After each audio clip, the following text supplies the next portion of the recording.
સાબરકાંઠા અને દાહોદમાં બાળકોના મોતથી અત્યારે ફફડાટ ફેલાઈ ગયું છે। ચાંદીપુરા વાયરસને લઈ અરવલ્લી આરોગ્ય વિભાગ પણ એલર્ટ મોડ પર છે।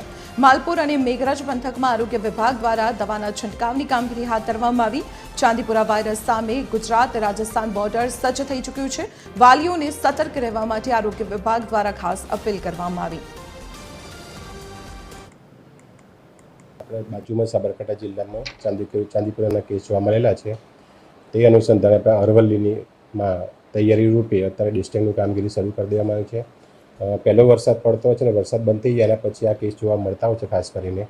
તો એના માટે આપણે દરેક તાલુકામાં ડિસ્ટિંગની કામગીરી ઉપરાંત એની સિવાય ક્યાં બી આવા કોઈ કેસ જોવા મળે એ સર્વેલન્સ કરવામાં આવે છે અને જો આવા કેસ શંકાસ્પદ જણાય તો તાત્કાલિક હાયર સેન્ટરને રિફર કરવા સૂચના આપેલ છે।